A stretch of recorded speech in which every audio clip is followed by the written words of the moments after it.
Hi, everybody. Welcome to our monthly Q&A. This is our last one this year, which means we've officially done 12 Q&As, which is really awesome. It's been really great to do these once a month and chat with all of you, and we're really happy to see that everyone's enjoying them. This is a really great month. We've had a lot of big updates with the insurrection and Trump organization, so should be really exciting. Harry, to hear your answers to these questions. And as always, people who are here with us live from Patreon, go ahead and feel free to drop any questions that you have in the chat as they come up, and I will post them to Harry as well. All right, Harry, you ready for the first one? I'm ready for the first one. Hi, everybody. Good to be with you as always. All right, so first question is, do you think any of the sitting Congress members and or senators will be held accountable for their part in the events leading up to January 6th and since? Yeah, really good question and fair question. So we have the five who just thumb their nose at the committee. We have at least 34 in the Meadows text. And remember, those are only about half the text before he stopped cooperating.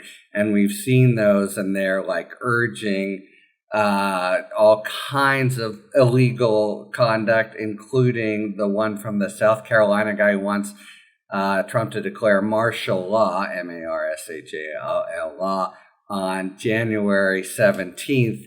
And so that's the kind of body of people, at least 34, and two kinds of places where their reckoning could come.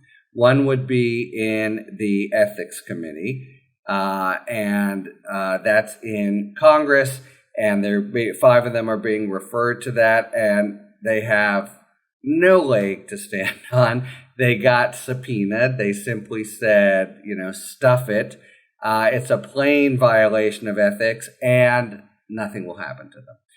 The Ethics Committee, even before all this stuff, was known for being feckless, and with the imminent turn in the House to Republican rule, and it's not simply polarized, but dedicated to the big lie and some scenario where this whole committee is illegitimate. It's not a tenable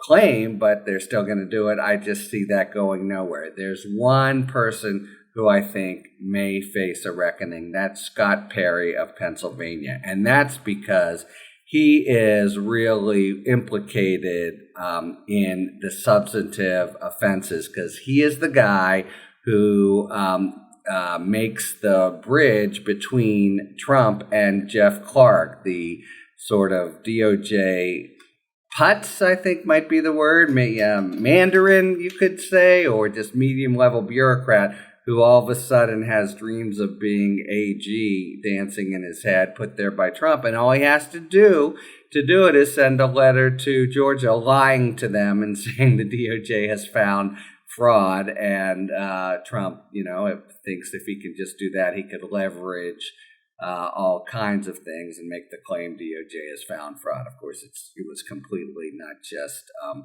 false, but felonious.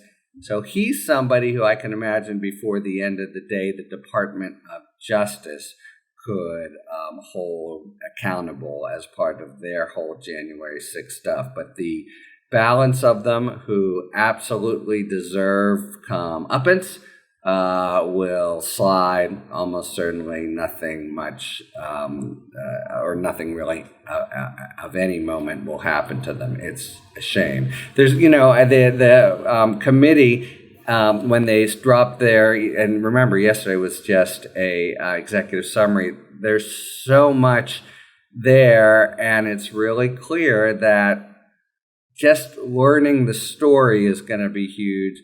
There's going to be a lot of people, lawyers who deserve to be disbarred, state electors who deserve to be charged. And, we may just scratch the surface of the people who should be charged. On the other hand, it looks now like it could include the most important people, culminating with former president. Anyway, yeah, that's my prediction in sad news. Nothing except maybe Scott Perry, who needs a good criminal defense lawyer and probably already has one. Yeah, great. Next question is, might some legal action be taken against Kayleigh McEnany and Ivanka Trump for lying to the January 6th committee as set forth in executive summary? Right. Maybe. So again, this all gets turned over to the DOJ, and the committee, I thought, was very, how would you put it? Maybe prudent, maybe careful, maybe respectful of DOJ to just say Donald Trump, John Eastman, and others. And where they lay out criminal conduct and can really make it stick, DOJ will take a look at it. Now, both of these witnesses were, in the estimation of the committee, not very credible, or they had credibility issues. But they're the sort of soft credibility issues of, being a little foggy in memory, or, Ivanka kind of adopting some characterizations of Trump that we know just don't hold up. Again, even DOJ, even under Jack Smith, going to have a lot of fish to fry. What they would be guilty of, I don't know if Kayleigh, I think Ivanka was under oath. So there, you could have perjury, but even if you're not under oath, it's still a crime. 1001, one of the 4 crimes that they say Trump should be charged with, to lie to the committee. But it's and they'll take a look. I think Tony Ornato may be looking at those kinds of charges.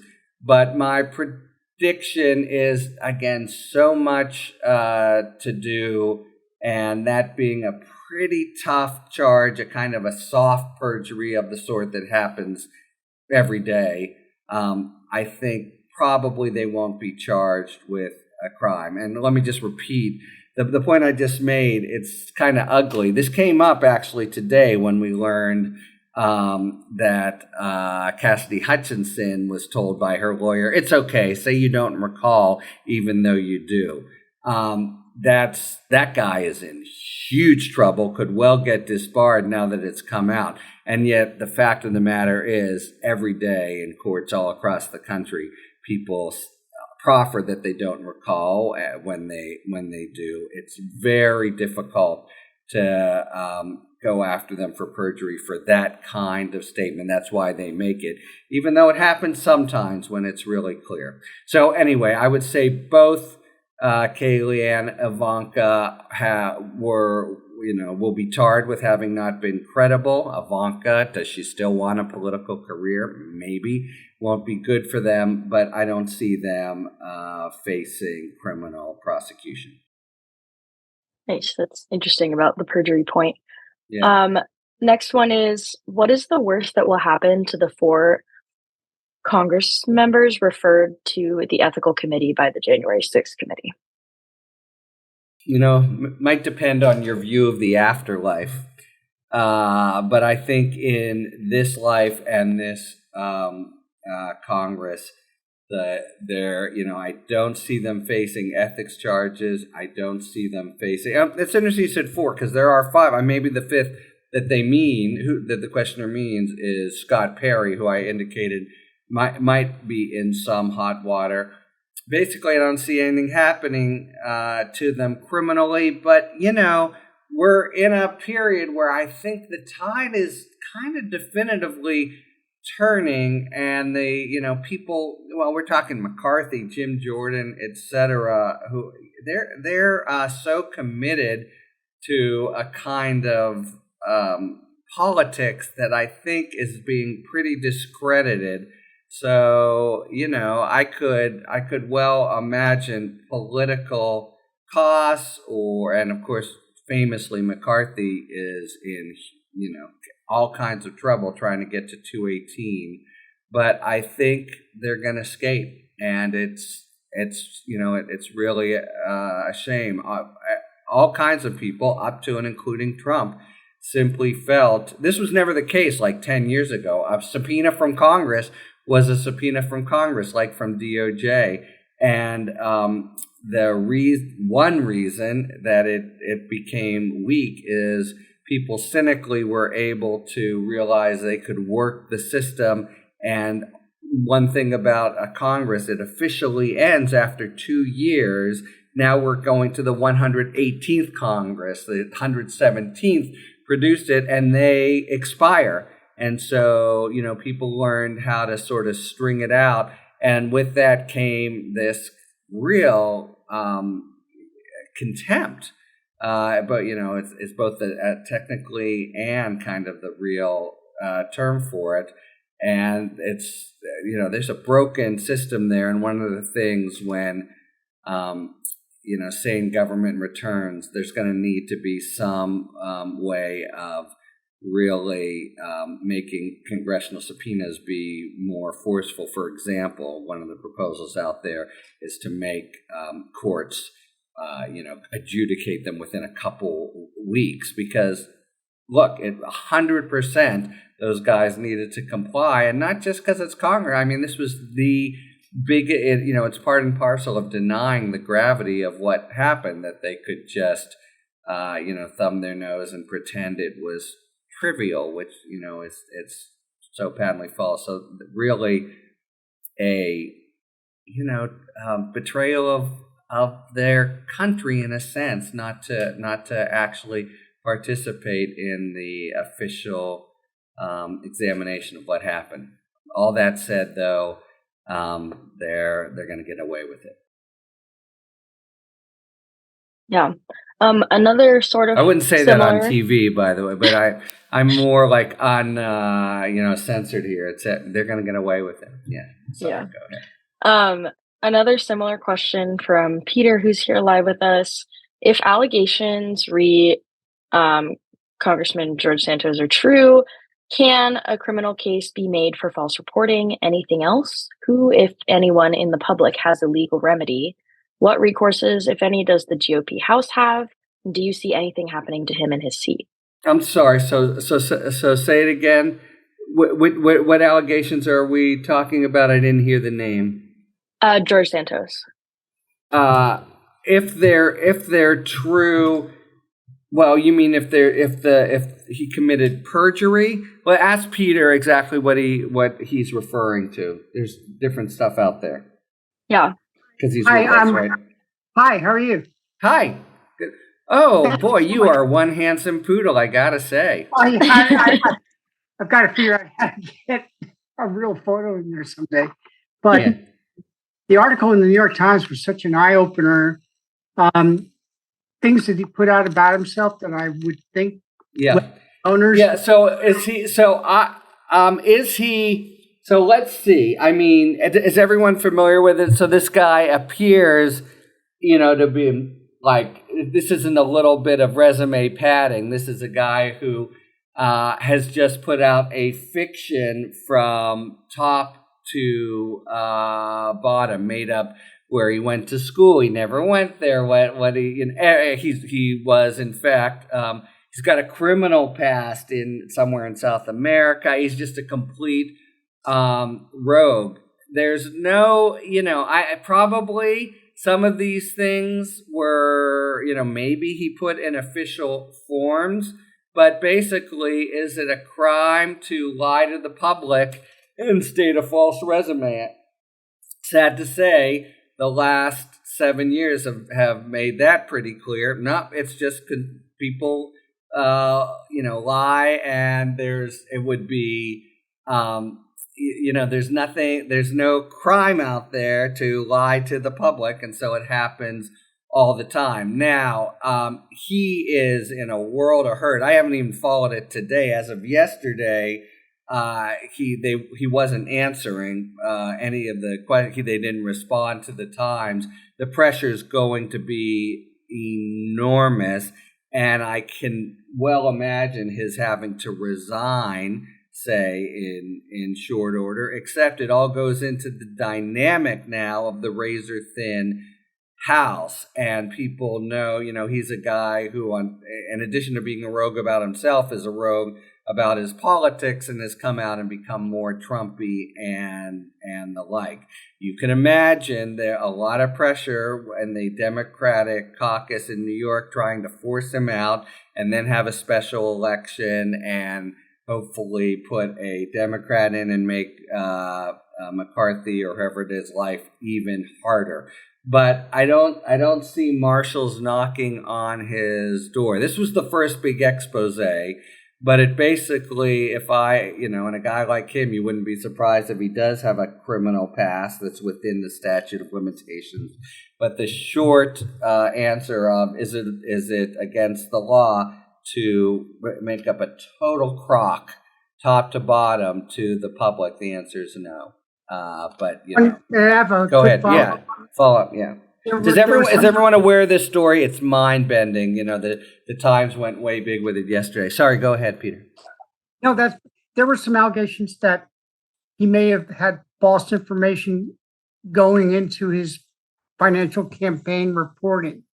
That's potentially at least a misdemeanor. If he filed it, it's or you could have a civil action from the Federal Elections Commission. I mean, people do that. Jared Kushner did it 25 times, and just kept getting cleared and cleared. Of course, that he's been so brazen. So let's say the Federal Elections Commission comes after him. That wouldn't expel him from Congress. Right, so he could look. He's in a world of hurt. He's finished as a political figure. But the question is, and it goes with the national, Democratic Republican dynamic. Will he be forced out of Congress in short order? I think the odds are decent, but it doesn't have to do. The Department of Justice won't have anything to do with it. Going to jail won't have anything to do with it. It'll be huge political pressure from the state of New York. Thank you. Sure.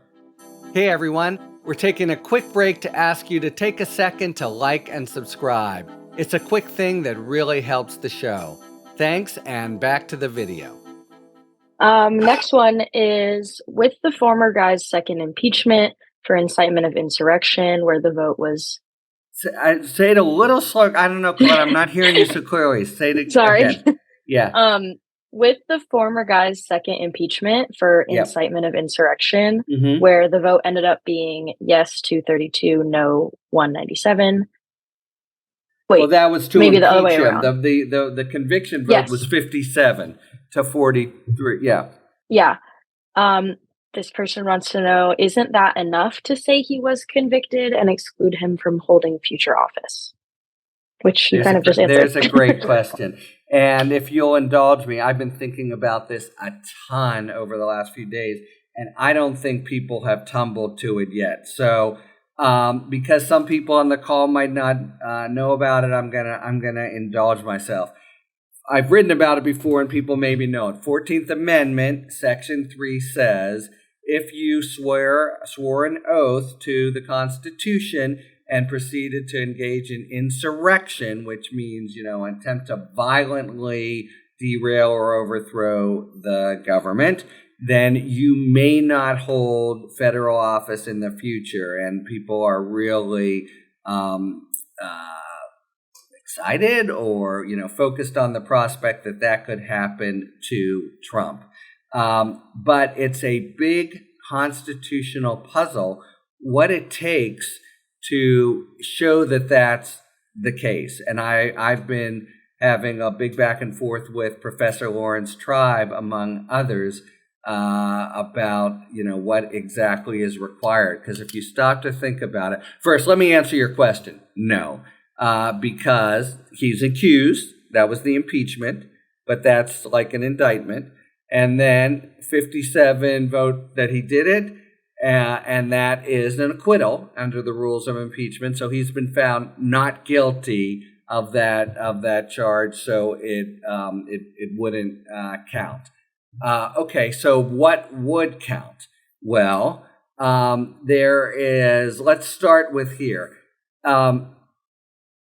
after it was passed in the post Civil War to punish the former Confederate members of Congress, it was used routinely, and Congress basically voted people out. And then they did a general amnesty in 1872 and didn't do it any longer. And it's been done one time since. Again, it was Congress. It's an interesting story. 1919, Jacob Burger's a socialist.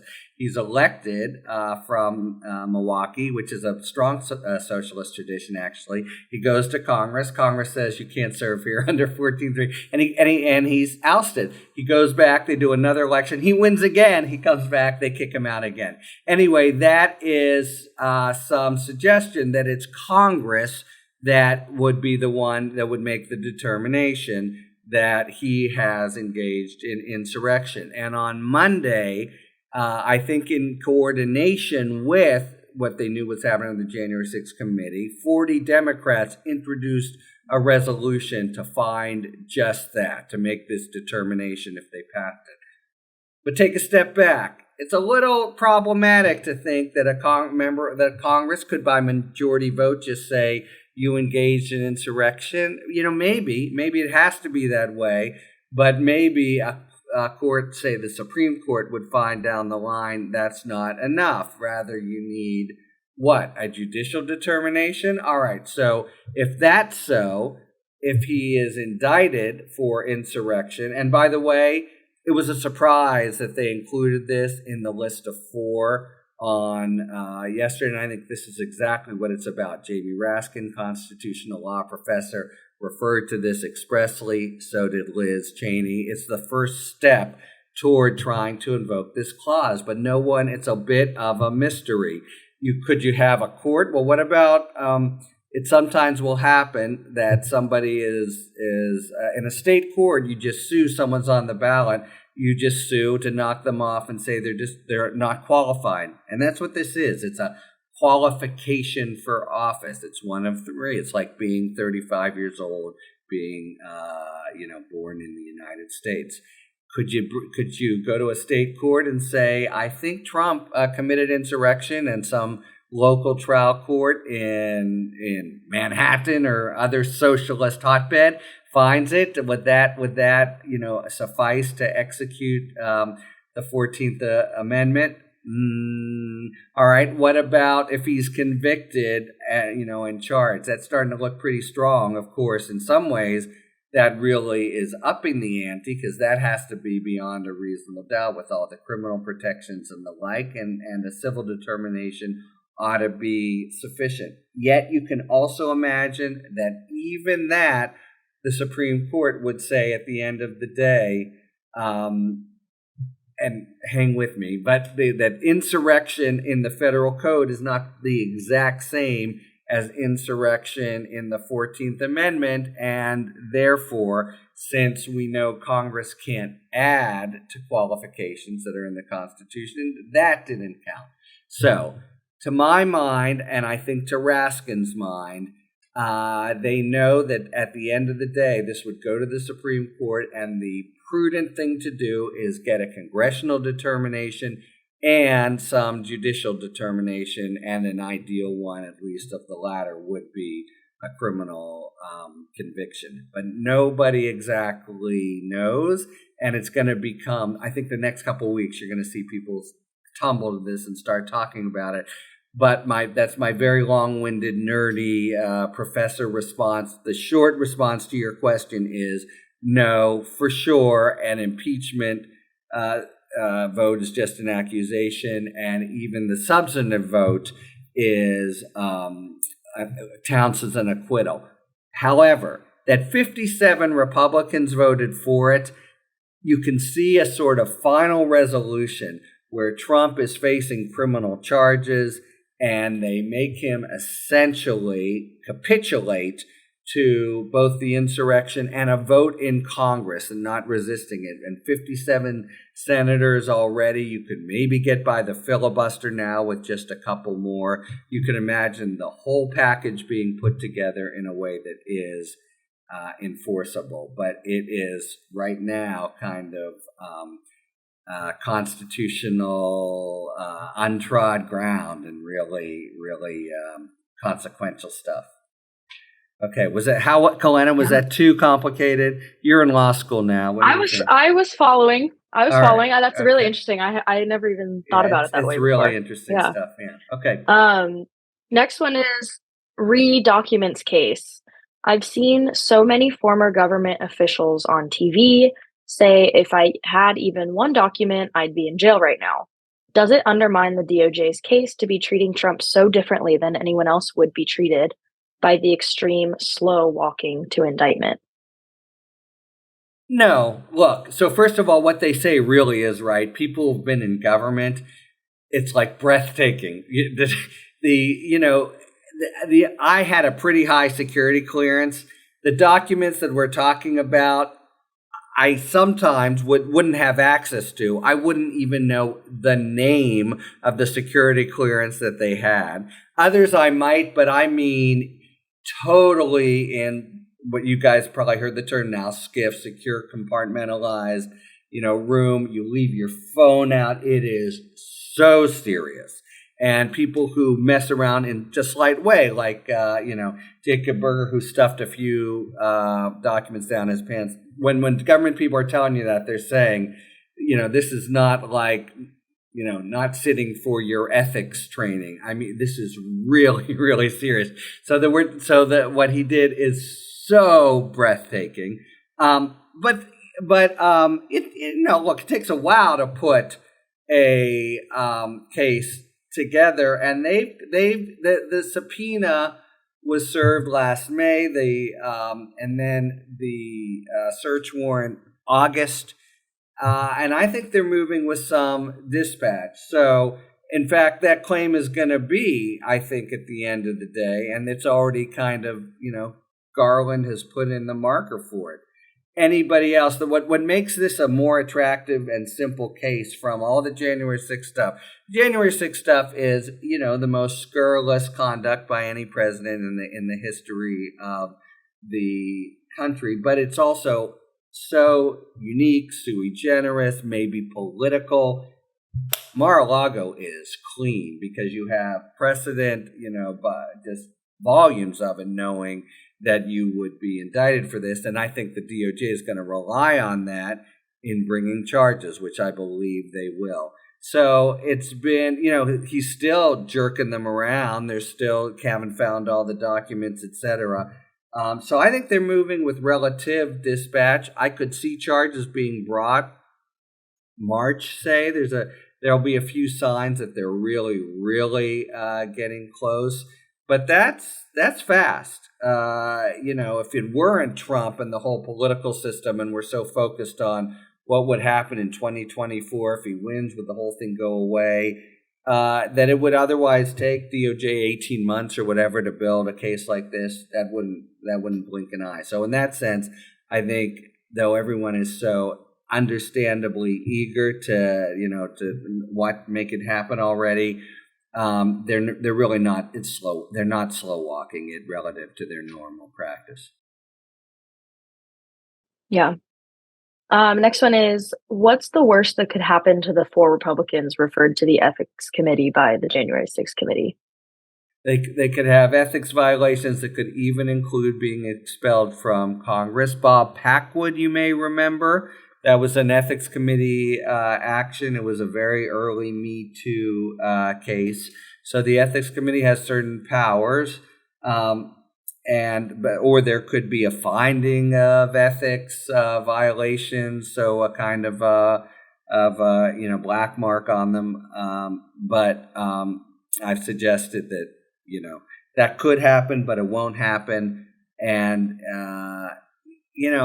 they should at least be censured, a kind of which is the congressional equivalent of a rap on the knuckles.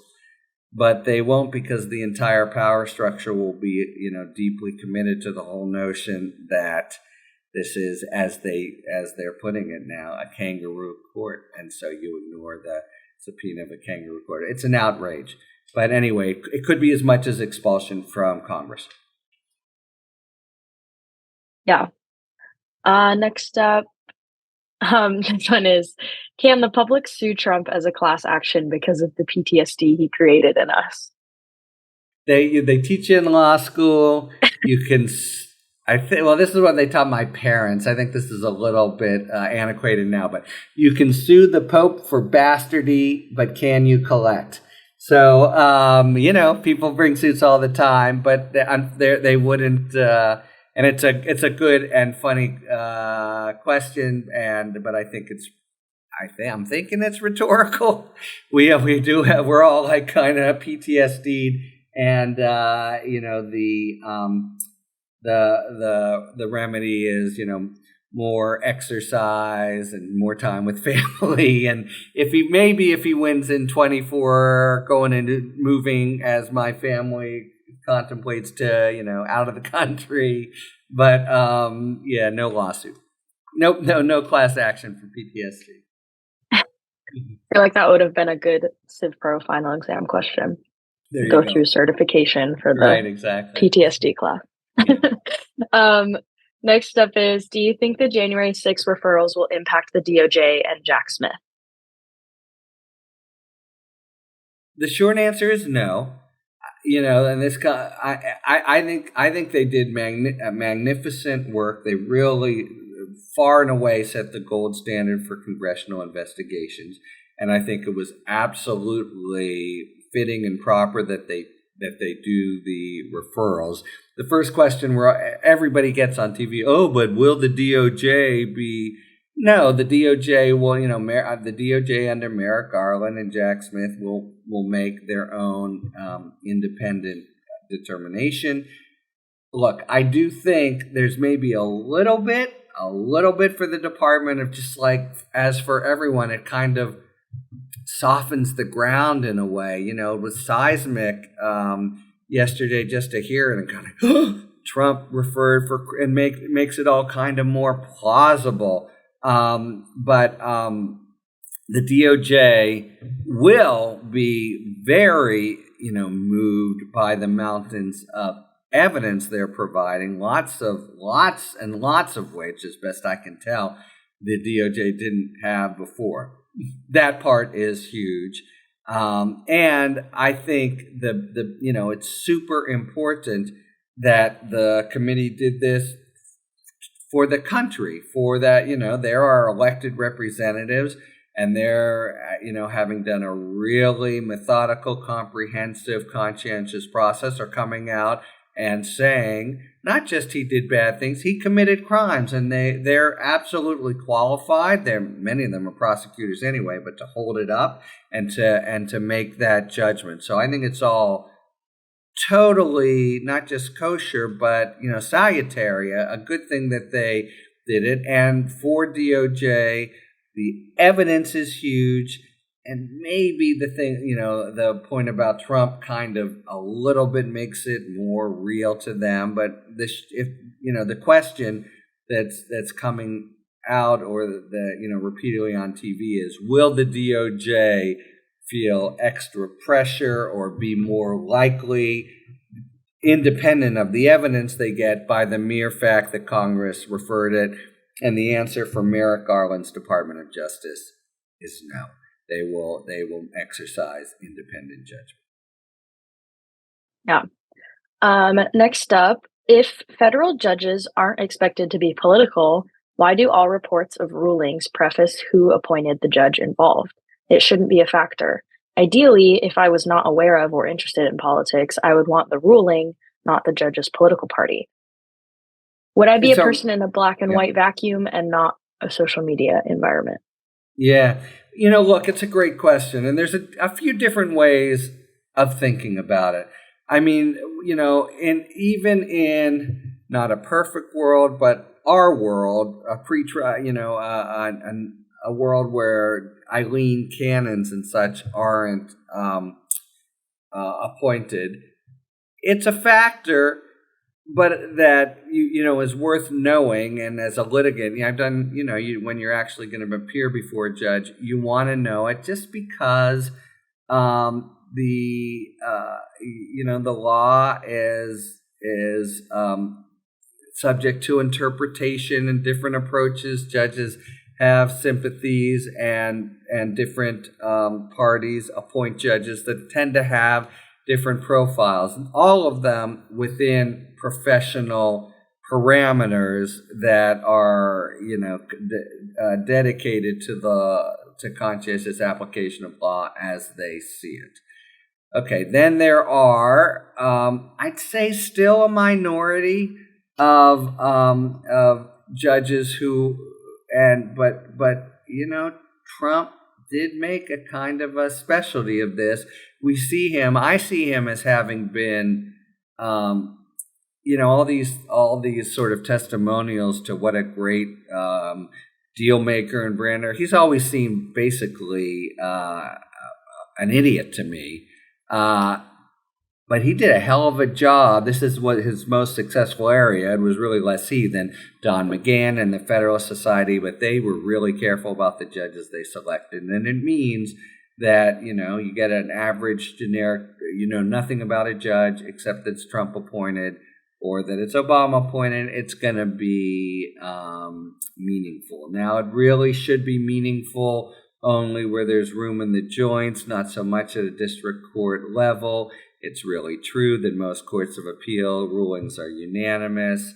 The Supreme Court, I'm leaving that to the side. That's a whole nother problem that I could talk about at length, and that I do feel has been, is in a very bad spot because of Trump.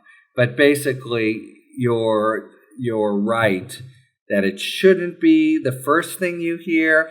And I think it's a little bit, even under Trump, a little bit exaggerated. You do have, as we just saw in the 11th Circuit, as an example, when the law is straightforward, judges who are honest, they might have ideological predisposition, but if they're honest, they're going to apply the law. Then you have, aberrations who really shouldn't be there, like Judge Cannon, and that who just does seem to have been like in the tank, and that's a whole different level. But I think people are a little bit too quick to go for this above everything. But it's there's something to it that's true and legitimate. There's something to it that's true and illegitimate, as with Cannon. And then there's the fact that most judges who are honest will come to the same conclusion in most cases, but the cases that are the biggest, highest profile ones tend to be ones where there's play in the joints and things are a little bit different. But it is the world we live in. In Europe, so many judges it's like an administrative job. It's like the head of DMV or something, and politics are completely out of it, and there's some upside there and some downside too. Yeah, certainly. Question from the chat from Carol. I saw in some headline that the Supreme Court is taking more political type cases, and these cases aren't even going to lower courts. Is this true, or is it just a headline?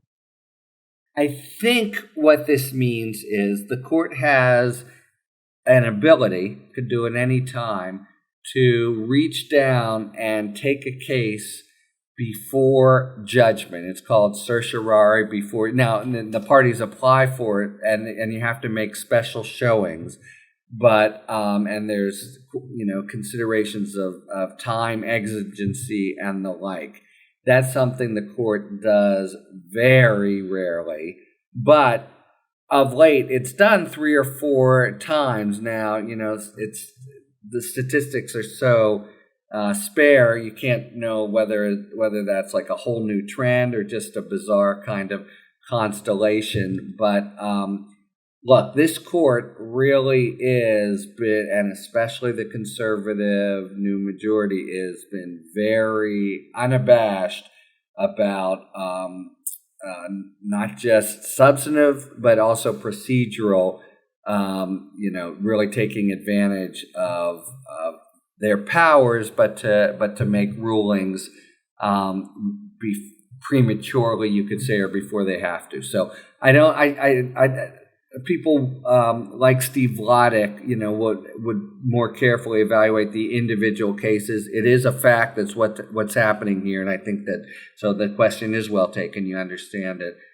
Is that the court very rarely can reach out, take a case before it's gone all the way up, and it's done it several times in this last year.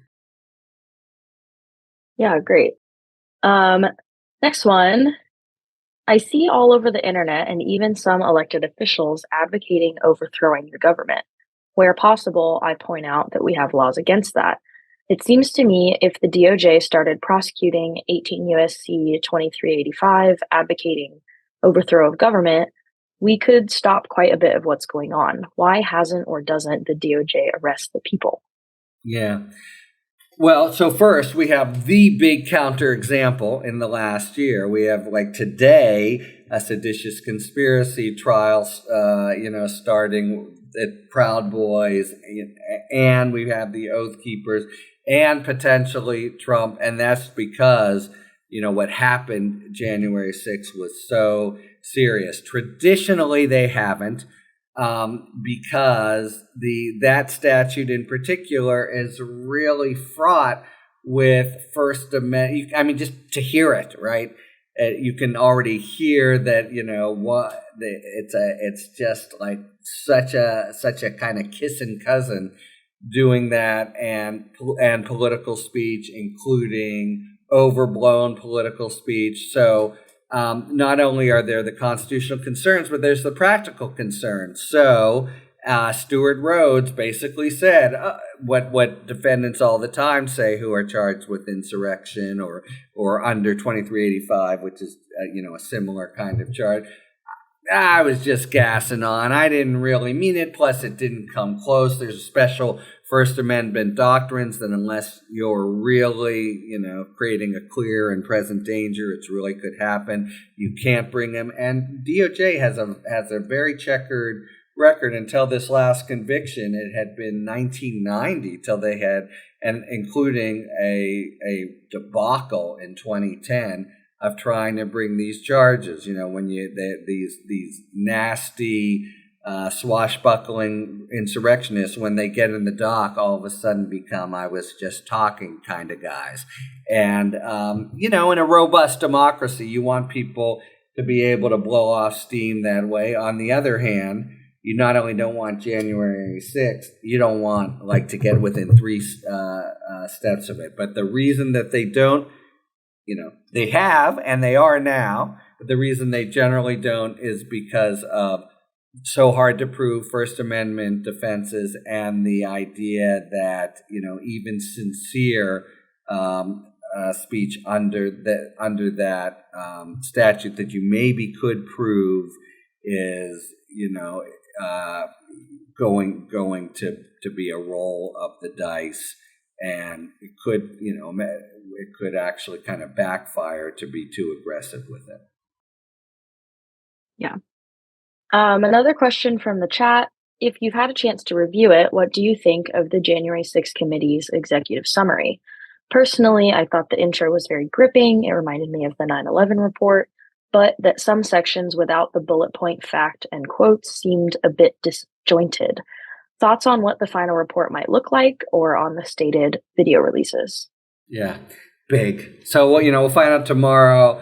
And there's also, I'm actually going to have a call about this right after this. I think basically, I think splendid. There was, of course, anyone who's worked on these kinds of things. So much happens in the last few weeks, and you do it by committee. I really like the way they started out. It was these things are, and including 9/11, they're turgid often. And these guys made it pretty crisp and brought kind of prosecutor, storyteller skills to it by and large. It was done by committee. That means it was done by chapters. That means there were certain chapters that were just, stronger than others. No one person then edited everything.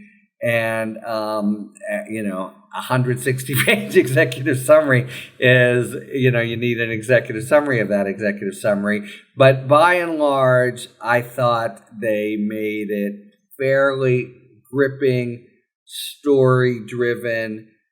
And you could see at several different points, this came clear to me, it's sort of a prosecutor's art, didn't overreach, were both damning but credible and cautious.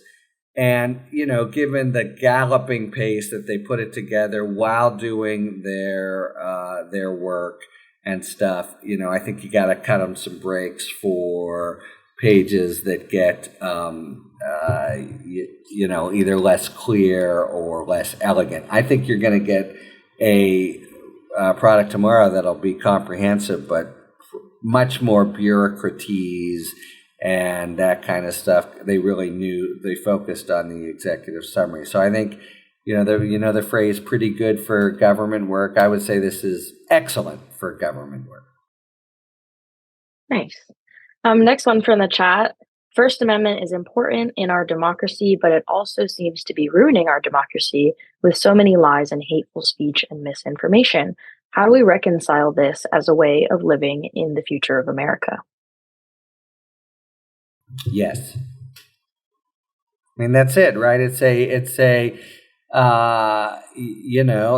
First Amendment has costs, real costs, and hurtful speech, nasty speech, turbulence, political passions. That's the gamble, the wager, not 100% proven experiment in democracy that we put into play over 200 years ago. There's much less of that in dictatorial countries, but I think we all think they're much the poorer for it. But the hurly-burly, the friggin' lies up one side and down the other, then anybody can get away with crap. Yep, there you have it. But on balance, my God, considering the alternative, it's a godsend, and I wouldn't want to live anywhere that didn't have it. Yeah, definitely. Just got a couple more here. Will Trump not be held accountable for requesting his political enemies' taxes to be audited? General Kelly said he had evidence that Trump made the request. Who is responsible for figuring out who did make that happen? Yeah, so it could be it could be the Inspector General in tax. It could even be the DOJ. It's interesting. There seems to be, the Treasury Department under him, as we just was just reminded of it with the Ways and Means today, where they just refused to give it over. They say it didn't happen. It seems incredible given the odds of the people who were audited, Comey and political enemies. My best guess is it'll be one of those things that just smells to high heaven, but no one ever really is able to confirm, and just kind of is a footnote to the whole thing. Yeah. And just one more here, since we have time. And if anybody in the chat has any last minute questions, go ahead and put them there. Yeah, I'm good. I'm good. Last one. Can a presidential pardon be overturned or revoked if the president gave the pardon to a person to help commit and protect the president's crimes, rather nullify the enforcement powers of the president and pardon? No. Technically, the president could be guilty of a crime, could be guilty of obstruction of justice for doing it, but the pardon would stay. Nice. All right. Well, that's all we've got for our December live Q&A. We got Happy New Year, everyone. Happy holidays. Yeah, happy holidays, everyone. It's been all better things in Yeah. 2023. And it Yeah. could be. Yeah, I mean, we're making some progress, so hopefully we keep on that trail. All right, well, thank you so much, everybody, for coming, and be sure to check out the live Q&A recording on YouTube, and watch out for me getting in contact with you if you asked a question that got answered, and we'll get you some free It might be swag. a swag situation. And thank you, Kalena. Thank you. If you guys have a chance to like and subscribe on the YouTube, I guess we're just getting going on that, and it helps kind of get the word out. So thank you. Yeah. Yeah, thank you great. all so much, and have a good holidays and Happy New Year. Thank you. Bye-bye. Thanks for tuning in. If you enjoyed this video and other Talking Feds content, please take a second to like and subscribe. Talk to you later.